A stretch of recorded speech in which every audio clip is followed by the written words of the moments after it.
মাগি, বাড়ি ভর্তি লোকের সামনে আমাকে অপমান করলো।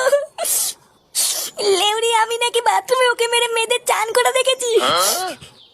হ্যাঁ বাড়া, দেখেছি তো কি আছে, বাড়া চান করলে দেখবো না নাকি? হ্যাঁ, তাই বলে এইভাবে বাড়ি ভর্তি লোকের সামনে বাবাও আমাকে সবার সামনে মারলো। দাঁড়া বাড়া, সবার সামনে আমাকে অপমান করে মেরে তাড়ি দিয়ে তোরা মজা করবি? হ্যাঁ, কান কি ছেলে দেখাচ্ছি মজা, দাঁড়া।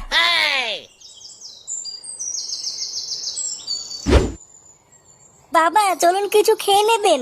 না বৌমা, সারা গ্রামের লোকের সামনে এত অপমানিত হওয়ার পর আমার গলা দিয়ে আর খাবার নামবে না। ফাটাকে খাইয়ে তুমি খেয়ে নাও, যাও।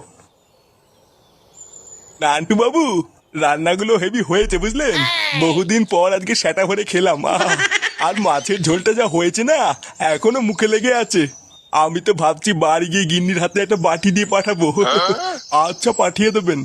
আচ্ছা নান্টু বাবু, তাহলে আসি। আচ্ছা, আবার আসবেন।